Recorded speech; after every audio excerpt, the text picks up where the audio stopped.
وقت پورا ہوا طہارت کا اور پھر اس کے بعد آستر کو بادشاہ کے حضور پیش کیا گیا اور پھر بادشاہ نے اس کو اپنی ملکہ کے طور پر لیا. بادشاہ نے اس کو سلیکٹ کیا اپنی ملکہ کے طور پر.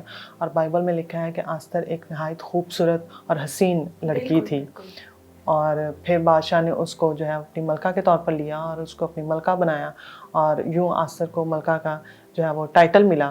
اور جب وہ ملکہ بنی اور ملکہ بننے کے بعد پھر ایک جو ہے وہ ایک جال رچا گیا تاکہ یہودیوں کو جو ہے وہ قتل کر دیا جائے, بالکل مار دیا جائے, جو ہے وہ سارے جو مملکت ہے اس میں سے ان کا نام و نشان ہی ختم کر دیا جائے. تو پھر آستر کی جو دلیری ہے, اس کی جرت ہے, وہ پھر ہمیں سامنے نظر آتی ہے کہ آستر نے کس طور سے دلیرانہ جو ہے وہ قدم اٹھایا اور آستر بادشاہ کے حضور گئی اور اس نے پھر اپنی جو التجا ہے وہ بادشاہ کے حضور رکھی.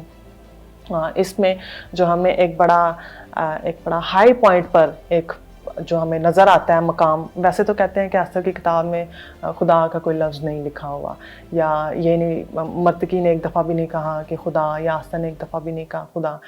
اسکالرز جو ہیں وہ اس پہ اعتراض کرتے ہیں کہ اس کو بائبل میں نہیں ہونا چاہیے کیونکہ اس میں خدا کا لفظ ایک دفعہ بھی یا دعا کا لفظ ایک دفعہ بھی نہیں آیا.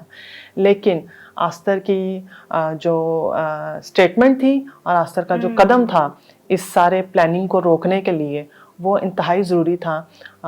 اسی لیے جو ہے وہ اس کتاب کو بائبل کی اہمیت جانتے ہوئے یا کینن کے وہ سارے پروسیجر میں سے گزار کر آستر کی کتاب کو بائبل میں رکھا گیا. اور میں سمجھتی ہوں کہ یہ آج کی ہماری خواتین کے لیے بڑا ضروری ہے, ہمارے سیکھنے کے لیے, قوم کو جرت سے بچانا اور اسے آنے والے وقت کے لیے تیار کرنا. بالکل, یہ واقعی خاص طور پہ نوجوان لڑکیاں جو ہیں ان کے لیے بڑا ضروری ہے کہ کیسے آپ جہاں پہ ہو وہاں پہ رہتے ہوئے آپ نے کیسے اپنی ذمہ داری کو جو آپ کو دی گئی ہے وہ پورا کرنا ہے.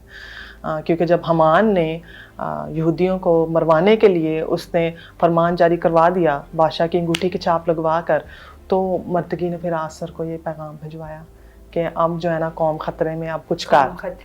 تو آستر نے پھر جو ہے وہ اس ٹائم پہ آستر جو ہے وہ اس نے ایک دم سے وہ بڑا اس نے لیڈرشپ والا رول جو ہے وہ کیا کہ اپنی قوم کے لیے وہ کھڑی ہوئی. ہاں جی, لیڈرشپ والا رول کیا, لیکن ایک دم سے اس نے ڈیسائیڈ نہیں کیا. وہ اس نے پہلے مرتقی کو آرگیو کیا, لیکن مرتقی نے پھر اس کو کہا کہ اگر تو جو ہے وہ یہ نہ سمجھ کہ تو خاموش رہے گی اور تو بتائے گی نہیں کہ تو یہودی ہے تو تو بھی بچ جائے گی, مرے گی تو بھی, اگر ہم نہیں رہیں گے تو بھی نہیں رہے گی.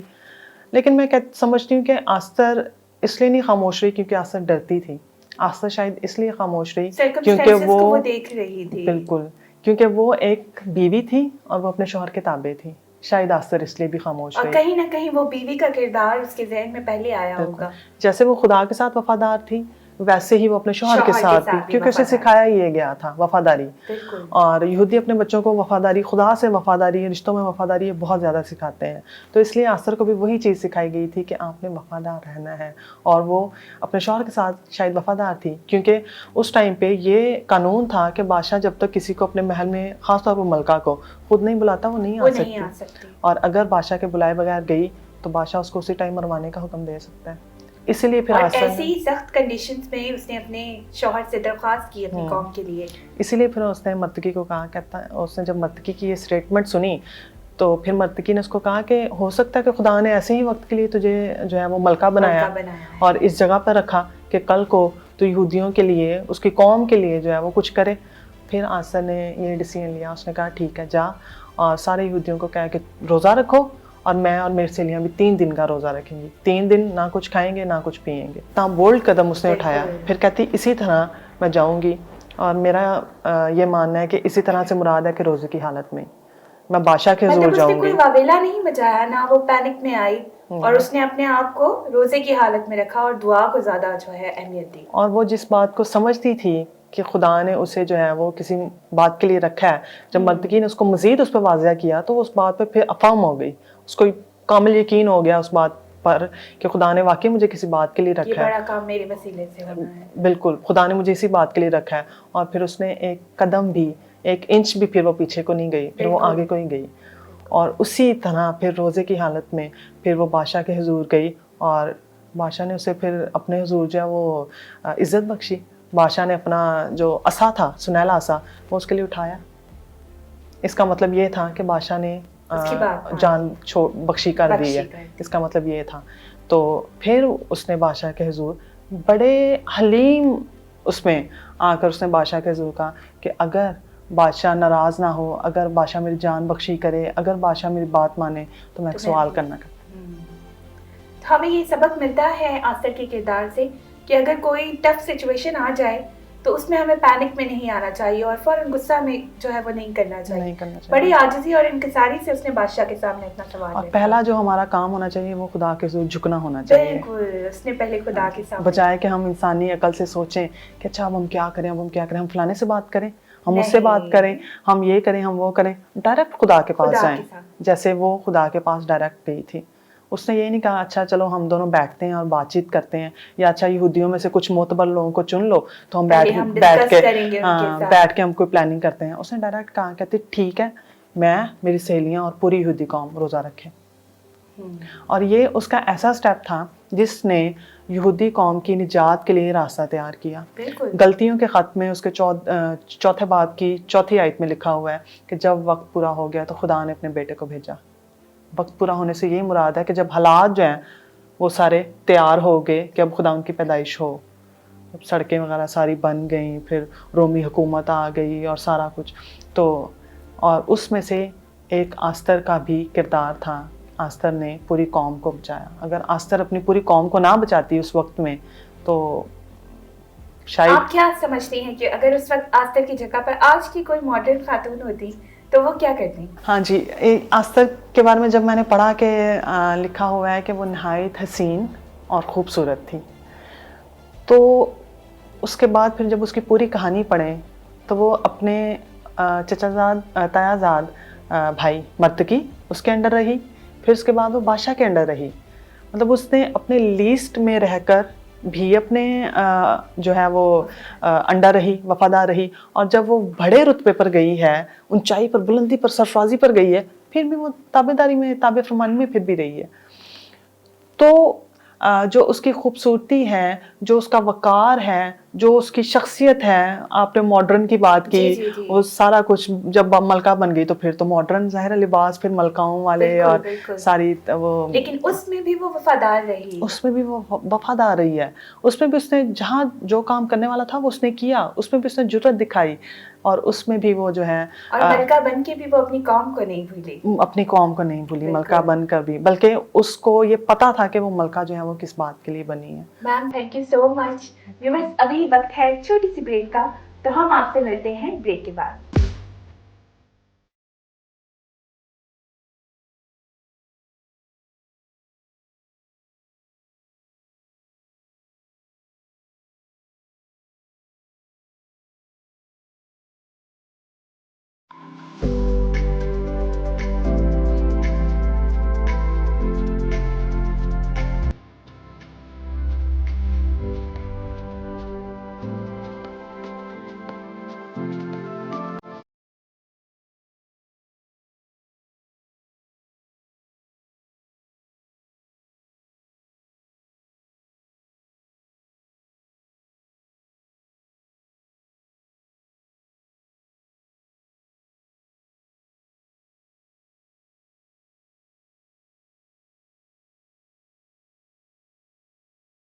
Welcome back viewers. تو ہم آج سیکھ رہے ہیں ملکہ آستر کے بارے میں.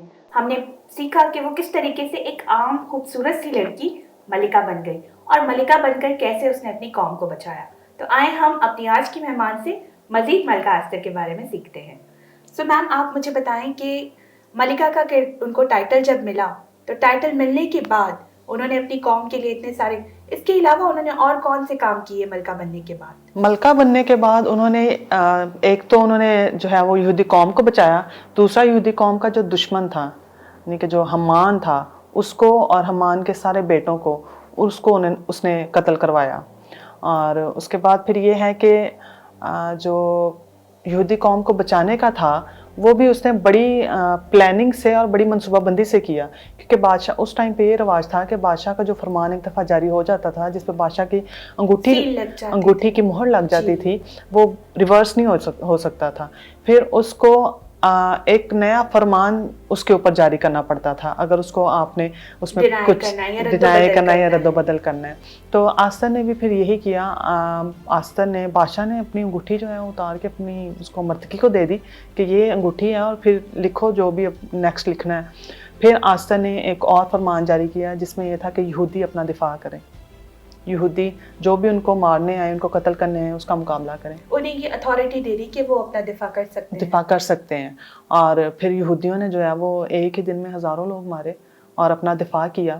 اور اس کے بعد اسی کام کا ایک اور پہلو جو ایک انتہائی جو ہے وہ بڑی اہمیت کا حامل ہے اور وہ یہ ہے کہ جب یہودیوں کا روب پورے قصر سوسن پر پوری جو سلطنت ہے اس پر چھا گیا تو پھر اور بھی جو لوگ تھے اس سلطنت کے وہ بھی یہودی ہونا شروع ہو گئے. وہ بھی خداوند کو انہوں نے بھی قبول کرنا شروع کر دیا. نہ صرف آستر نے اپنی قوم کو بچایا بلکہ بہت سے لوگ اس کے وسیلے سے قوم بنی اسرائیل میں شامل ہوئے. بالکل. اور یہ ایک نہائی جو ہے وہ وسعت کے لیے ایکسپینشن کے لیے ایک بہت اہم کام تھا. جی. اور کچھ جو آپ بتانا چاہتے ہیں ان کے کردار کے بارے میں, ان کی اور کون سی کریکٹرسٹکس تھیں جو انہیں بائبل مقدس میں نمایاں کرتی ہیں؟ آستر کی خوبصورتی جو ہے وہ مجھے بڑی وہ کرتی ہے, متاثر کرتی ہے, کیونکہ اگر میں اس کو آج کے زمانے کے ساتھ ریلیٹ کروں اور پھر میں دیکھتی ہوں کہ آستر ایک نوجوان لڑکی تھی اور وہ خوبصورت تھی. بائبل خود اس کی تعریف کرتی ہے اس کی بیوٹی کی. اس نے اپنی خوبصورتی کو کیسے تابع فرمانی میں رکھا اور کیسے اس نے اپنی خوبصورتی کو جو ہے وہ کسی بھی طور سے کسی بھی غلط کام کے لیے یوٹیلائز نہیں کیا. تو آج جب میں دیکھتی ہوں ہمارے, آپ کو پتہ ہماری سوسائٹی میں ایک سیٹ پیٹرن ہے جی, رشتہ لینے جانا تو حسین ہے نا, گورا رنگ اور اس طرح کے. پہلے لڑکیوں کا ہوتا تھا, اب تو لڑکوں کا رشتہ لینے جائیں تو وہ اب تو لڑکوں میں بھی لوگ یہی دیکھتے ہیں. پھر آپ دیکھیں کہ ہمارے اسکول کالجز میں جو ٹین ایجر لڑکیاں ہوتی ہیں ان کو وہ اگر خوبصورت ہو نا, مطلب رنگ ان کا وائٹ ہے یا, تو ان میں ایک عجیب قسم کا پراؤڈ ہمیں نظر آتا ہے, ایٹیٹیوڈ بہت زیادہ نظر آ جاتا ہے. پھر آپ کسی جاب آفس میں دیکھیں, کسی بھی جاب پلیس پہ آپ دیکھیں, کوئی آپ کو ینگ لڑکی آپ کو ملتی ہے, کوئی جس میں خدا نے جس کو جو ہے خوبصورتی سے نوازا ہے, جس کو مطلب خوبصورت سارے ہیں لیکن ہمارے ایک سوسائٹی میں جو خوبصورتی کا معیار سیٹ ہے اس کو نوازا ہے, تو آپ پھر اس کا رنگ ڈھنگ دیکھیں وہ بالکل ہی فرق ہوتا ہے. لیکن جب ہم آستر کو دیکھتے ہیں کہ اس کے بارے میں جب بائبل اس کی تعریف کر رہی ہے خوبصورتی کی, تو اس نے اپنی بیوٹی کو کیسے برقرار رکھا ہے اور اس نے اپنی بیوٹی سے نہ صرف ظاہری طور پر بلکہ باطنی طور پر بھی خوبصورت, باطنی طور پر بھی خوبصورت تھی. اس نے اپنی بیوٹی کو جو ہے وہ اس قدر مثبت طور پر جو ہے وہ استعمال کیا, ایون کہ بادشاہ اس کی خوبصورتی سے متاثر ہوا. اور بائبل میں لکھا ہے کہ بادشاہ نے سب سے زیادہ اسے پیار کیا اور بادشاہ نے اسے اپنی ملکہ کے لیے کے طور پر چن لیا. تب تو بادشاہ صرف اس کی ظاہری خوبصورتی کو ہی دیکھ کے جو ہے وہ اس نے بادشاہ نے یہ سوچا اور اس کو اپنی ملکہ کے طور پر لیا. لیکن جب وہ ملکہ بن گئی تو اس کی جو انر بیوٹی تھی پھر بادشاہ نے وہ دیکھی کہ کیسے وفادار ہے, اگر یہ یہودی ہے تو یہ کیسے اپنی قوم کے ساتھ وفادار ہے, کیسے خدا کے ساتھ وفادار ہے, کیسے یہ ایک دعا کرنے والی عورت ہے اور یہ کیسے جو ہے یہ میرے تابع رہتی ہے. تو یہ سارا کچھ جو ہے وہ بادشاہ پر فکر مند ہے. ورنہ اگر ہم دیکھیں کہ اگر کوئی اور لڑکی اس کی جگہ پر ہوتی تو مال و دولت اور عیش و عشرت میں وہ شاید اپنی قوم کو بھول جاتی.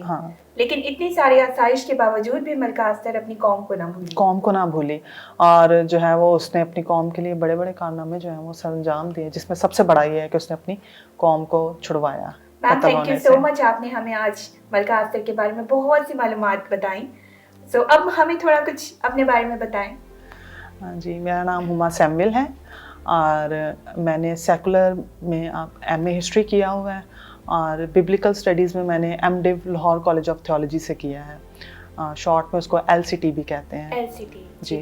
اور اس کے بعد پھر میں نے جو ہے وہ DMT میں, جس کو فل فارم اس کی ہے ڈیر مار تھوما, تو مقدس توما کا راہب خانہ. جی. تو یہ ایک ادارہ ہے, یہ مشنل ادارہ ہے, کرسچن آرگنائزیشن ہے, اور وہاں پہ میں ایز اے کوسٹ ویلپر کام کر رہی ہوں, کیونکہ وہاں پہ ہم لوگ جو ہیں وہ مشنل پرسپیکٹیو سے کورسز تیار کرتے ہیں لوگوں کو زندگیوں کو اپلفٹ کرنے کے لیے. اور اس میں 3 ونگز ہیں. ایک اس میں ہے پروکلمیشن, یعنی کہ اسٹوڈنٹس اور پروفیشنلز، اور ایک اس میں ہے کوئنونیا یعنی کہ چرچ لیڈرشپ، دوسرا اس میں ہے روگن بلسان ڈومیسٹک ورکرز، یا آپ کہہ لیں درجہ چہرم سے تعلق رکھنے والے، جو اس میں خواتین پہ بھی ڈومیسٹک ورکر خواتین پہ کام ہو رہا ہے. اور جو میں روگن بلسان میں کام کر رہی ہوں، ڈومیسٹک ورکرز کے لیے کورسز تیار کر رہی ہوں، کیونکہ ہم جانتے ہیں کہ ہمارے جو ہے وہ پورے ملک پاکستان میں 80% جو عورتیں ہیں وہ ان پڑھ ہیں، اور ان کا جو ہے متوسط طبقے سے تعلق ہے. تو یہ بڑا ضروری ہے اپنی مسیحی قوم کو جو ہے وہ لفٹ اپ کیا جائے، تو ہم ان کے ہر طور سے، ان کے سوشلی، ان کے اسپرچولی، ان کے سائیکولوجیکلی اور ہر پہلو سے ہم جو ہے نا ان کے لیے لیسنس بنا رہے ہیں، ماڈیولس بنا رہے ہیں، تاکہ ہم اور پھر ہم جاتے ہیں اور پھر جب ہم جب انہیں ہم لیسن پڑھاتے ہیں اور پھر ان کی گواہیاں جو ہے وہ پھر سننے والی ہوتی ہیں. ہم نے قرض ایک مرض، ایسا آپ کو پتہ ہے طبقہ قرض زیادہ لیتا ہے، تو مطلب شادی بیاہ عقیقہ ہے تو قرض لے لیا، یا کچھ اس طرح بھٹے پہ جو لوگ کام کرتے ہیں وہ بہت زیادہ قرض لیتے ہیں.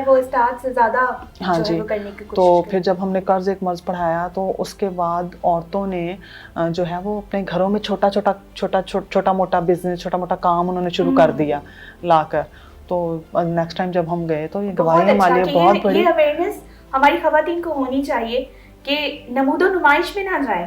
آپ کے پاس جتنے پیسے ہیں آپ ان میں ایک چھوٹا سا پروگرام بھی کر سکتے ہیں، لیکن ہمارے بہت سارے لوگ ایسے ہیں کہ صرف دکھاوے کے لیے وہ اتنی زیادہ تعداد میں قرض لے لیتے ہیں، اور یہ قرض پھر جنم و جنم اور ان کی نسلوں کو بھی اتارنے پڑتے ہیں، اور ان کی وجہ سے وہ اتنی مشکلات میں پھنس جاتی ہیں. تو میم بہت ہی اچھا آپ کا انیشیٹو ہے کہ آپ اس چیز کی اویئرنیس خواتین کو اسپیشلی دے رہی ہیں، کیونکہ چھوٹی چھوٹی خواہشیں خواتین کی کبھی کبھی بہت بڑی بن جاتی ہیں، اور انہیں خواہشوں کو پورا کرنے کے لیے پھر قرضوں پر بھی بات چلی جاتی ہے. تو واقعی قرض جو ہے وہ بہت بڑی لعنت ہے، آپ نہ لیں، کیونکہ تھوڑے میں آپ خوش رہیں گے تو خدا تھوڑے میں بھی آپ کو اور بہت زیادہ برکات دے گا. سو میم تھینک یو سو مچ، آپ نے ہمیں بتایا اس بڑے انیشیٹو کے بارے میں بھی. اب میں آپ سے کچھ آپ کی پرسنل چیزیں پوچھوں گی.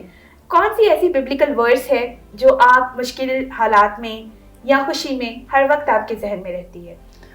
میری سب سے موسٹ فیوریٹ جو ورس ہے، ویسے تو پوری بائبل ہی خدا ان کا کلام ہے، وہ کرنا ایک سلیکٹ کرنا بڑا مشکل ہے، لیکن میری ایک موسٹ فیوریٹ ورس ہے، وہ ہے رومیو 8:28. ہم کو معلوم ہے کہ سب چیزیں مل کر خدا سے محبت رکھنے والوں کے لیے بھلائی پیدا کرتی ہیں، ان کے لیے جو اس کے ارادے کے موافق بلائے گئے ہیں. تو یہ آیت جو ہے یہ مجھے ہر وقت مشکل حالات میں، خوشی میں، دکھ میں، تکلیف میں، یہ آیت جو ہے یہ مجھے حوصلہ دیتی ہے کہ حالات جیسے بھی ہیں خدا میرے لیے بھلائی پیدا کرے گا. بالکل. ویسے آپ اپنے فیوریٹ گیت کے بارے میں بتائیں، کچھ جو آپ خوشی میں گنگناتی ہیں، کوئی فیوریٹ گیت یا زبور؟ ہاں جی، میرا فیوریٹ، مجھے زیادہ تر زبور پسند ہے. میرا فیوریٹ زبور ہے خداوند نو اڈیگتی رہے آرام نال میری جان. زبردست، بہت ہی خوبصورت یہ سانگ ہے. ہماری بائبل مقدس میں بہت ساری خواتین کا ذکر ہے، ایسی کون سی خاتون ہیں جنہوں نے آپ کو انسپائر کیا؟ جی، 2 خواتین ہیں، ایک ہے ان میں روت اور ایک آستر ملکہ، جس کے بارے میں ہم نے آج بات کی، کیونکہ دونوں ہی بالکل نوجوان ہیں اپنی عمروں کے لحاظ سے، اور دونوں نے ہی عورتوں کے لیے اس قدر بھرپور ہر پہلو سے نمونہ ہیں وہ سب تمام عورتوں کے لیے، بالکل ہر پہلو سے، جنہوں نے نا سوسائٹی میں ایک امپیکٹ جو ہے وہ چھوڑا ہے. مطلب ہم اپنی لائف میں ہم ایک سکھ نے، ایک طالب علم ہوتے ہوئے اگر ہم ان کی زندگیوں کو لیتے ہیں تو ہمیں ہر پہلو میں کچھ نہ کچھ ہاں، کوئی ایسا ہماری زندگی کا پہلو نہیں ہے جس میں نہ روت نے جو چھوڑا ہو نہ آستر نے چھوڑا ہو. ہر طور سے وہ ہمارے ساتھ بات کرتی ہیں، اور پلس وہ نوجوان ہیں. تو اس لیے مجھے یہ جو چیز ہے یہ بڑی، خواتین کو اگر سیکھنا ہو تو وہ روت اور آستر کے کردار سے بہت کچھ سیکھ سکتی ہیں. بالکل، کیونکہ دونوں کی زندگی کا مقصد وفاداری تھا، اور یہ دونوں کی زندگیوں سے ہمیں نظر آتا ہے. تھینک یو سو مچ میم، آپ نے بہت ہی خوبصورت باتیں ہم سے کی. آخر میں آپ ہمارے ویورز کو کچھ پیغام دینا چاہیں گی؟ جی ضرور. میں آپ سب سے یہ کہنا چاہتی ہوں کہ آپ خداوند کے ساتھ دل لگائیں، خداوند سے محبت کریں. کلام کا جو سب سے بڑا حکم ہے وہ بھی یہی ہے، خداوند اپنے خدا سے اپنے سارے دل، اپنی ساری جان اور اپنی ساری عقل سے محبت رکھو. تو خداوند سے محبت اور خداوند سے جو دل لگانا ہے یہ آپ کو کبھی بھی شرمندہ نہیں ہونے دے گا.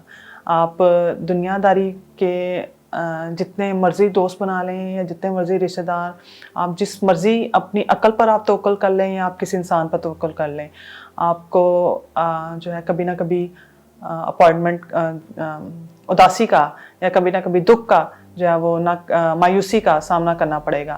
لیکن جب آپ خداوند کے ساتھ دل لگائیں گے، اس کے ساتھ محبت کریں گے، تو وہ ہمیشہ آپ کو سنبھالے رکھے گا. بہت بہت شکریہ میم آپ کا شکریہ کہ آپ ہماری ہوشانہ ٹی وی میں ہمارے اسٹوڈیوز میں آئیں اور ہمارے ساتھ اتنی زیادہ معلومات شیئر کی. بہت بہت شکریہ. God bless you.